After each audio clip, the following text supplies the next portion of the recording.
tes grâces. Oh, il a dit de Télestai. Hébreux chapitre 10, le verset 1. En effet, la loi qui possède une norme des biens à venir et non l'exacte représentation des choses ne peut jamais, par les mêmes sacrifices qu'on offre perpétuellement chaque année, amener les assistants à la perfection. Ce qui veut dire tout est accompli.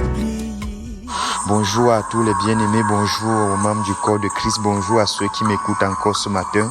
Je suis très flatté de partager avec vous ce matin dans le cadre de notre méditation quotidienne Tétélesta. Je suis le pasteur Paris Tala. Avant ma naissance, il avait tout prévu dans le but que je sois sauvé. Alors bien-aimés, ce matin nous méditons dans Hébreux chapitre 10, le verset 1. L'auteur du livre parle ici du sacrifice qui se faisait dans le tabernacle, dans le temple. Et il est en train de montrer ici l'inefficacité de ce sacrifice qui ne pouvait vraiment enlever la conscience du péché. Donc ce sacrifice qui était l'ombre des choses à venir, ce sacrifice qui préfigurait le véritable sacrifice qui devait venir. Vous savez bien aimé, l'Église a été retenue par de fortes croyances au sujet de la vie chrétienne qui en réalité ont maintenu de nombreux croyants dans l'immaturité et même l'improductivité. Je veux dire donc, bien aimé, pour évaluer un enseignement quelconque, il faut examiner le fruit qu'il produit.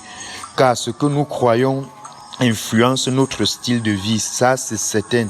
Soit nous mènerons une vie de défaite, soit nous mènerons une vie de puissance et de victoire en Christ. Je fais ici allusion, bien aimé, à un enseignement populaire concernant la vie chrétienne auquel la plupart des croyants s'accrochent et qui les empêche même de recevoir vraiment la grâce de Dieu et la puissance de l'évangile afin de mener une vie dépourvue de honte. Cet enseignement populaire dont je fais allusion est le suivant, bien-aimé. En tant que chrétiens, nous sommes en communion avec Dieu jusqu'à ce que nous péchions.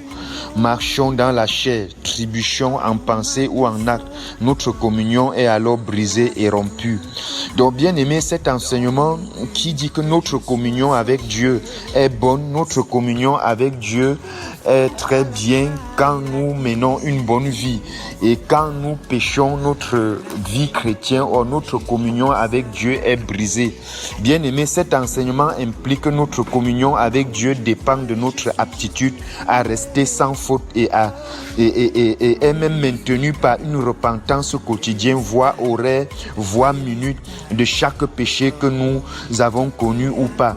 Donc l'on prétend que la communion du croyant est restaurée par une repentance totale et une confession chaque fois qu'il pêche afin d'être de nouveau restauré.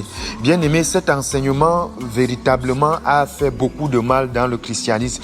Il y a beaucoup de personnes qui pensent que la communion qu'ils ont avec Dieu dépend de leur aptitude à ne pas pécher, à ne rien faire pour briser cette communion, et que la communion avec Dieu est brisée immédiatement quand nous péchons, et que cette communion ne sera restaurée qu'au moment où nous allons confesser, demander pardon. Donc, bien aimé, aussi des leaders et croyants de renommée s'accrochent à cet enseignement à cause des manques de compréhension des différences entre l'Ancien et le Nouveau Testament. Et c'est de ça que Hébreu est en train de faire allusion aussi, bien aimé. Les insécurités personnelles qui sont à l'origine de la honte, la culpabilité et l'immotivité ont également influencé même le fondement de cette doctrine. Notre texte nous révèle que le souvenir d'un péché qui devait être continuellement purifié était dû à l'inefficacité de la loi et au sacrifice des animaux dans l'Ancien Testament. Bien aimé, hypothétiquement parlant, si la loi avait le pouvoir de purifier la conscience, ceux qui ont fait l'adoration sur les autels, une pratique, auraient été purifiés une fois pour toutes et n'auraient plus jamais eu la conscience du péché. Mais chaque année, bien aimé, chaque chrétien qui croit que le sacrifice de Christ sur la croix est largement suffisant pour tous tous, bien-aimés, je précise pour tous, et efficace pour quiconque croit. Si tel est le cas, bien-aimés, pourquoi donc les chrétiens invoquent-ils le sang de Christ dans leurs prières lorsqu'ils ont le souvenir de leurs péchés? De la même manière que les saints de l'Ancien Testament le faisaient en offrant des sacrifices d'animaux inefficaces sur les autels. De la même manière que ceux qui étaient dans l'Ancien Testament tous les jours devaient se présenter dans le temple ou dans le tabernacle pour faire des sacrifices afin que les péchés soient pardonnés. Aujourd'hui, plusieurs aussi font la même chose. Chaque jour, ils doivent demander pardon, confesser. En fait, certains ont fait de 1 Jean 1 verset 9, si tu confesses tes péchés, les justes et fidèles pour te pardonner leur savon avec lequel ils vont se laver tous les jours afin de devenir purs, afin d'être propres devant Dieu. Bien-aimé, c'est rentrer dans l'ombre et non entrer dans la réalité. Nous sommes dans le Nouveau Testament et non dans l'Ancien. Nous sommes dans la grâce, bien-aimé, et non dans la loi. Il y a plus d'évidence qui soutient que demander pardon mensuellement, quotidiennement, hebdomadairement, par minute, sujet non seulement l'incrédulité vis-à-vis de l'efficacité du sacrifice de Christ, mais en plus va au-delà de l'exigence de la loi d'une offrande annuelle pour les péchés du souverain sacrificateur et du peuple selon Hébreux chapitre 7. Bien-aimé, crois que Dieu te pardonne quotidiennement, mensuellement, chaque minute, qu'il faudrait que chaque fois quand tu pèches, tu pars devant Dieu pour demander pardon avant qu'il te pardonne. Bien-aimé, c'est une incrédulité créée envers l'œuvre accomplie de Christ. C'est démontrer que véritablement Jésus n'a rien fait sur la croix et que tu comptes sur tes méthodes et sur ta façon, sur ta fidélité et ton aptitude à demander pardon pour que Dieu te pardonne, bien-aimé. Oh, là, ce texte que nous méditons aujourd'hui est en train de dire que la méthode là n'a pas marché. C'était la loi, c'était l'homme. Maintenant, Dieu, dans le Nouveau Testament, sur la base du sacrifice de Jésus-Christ, a pardonné nos péchés, bien-aimés. Dans l'Ancien Testament, c'était le souverain sacrificateur qui confessait les péchés du peuple à Dieu en sa faveur.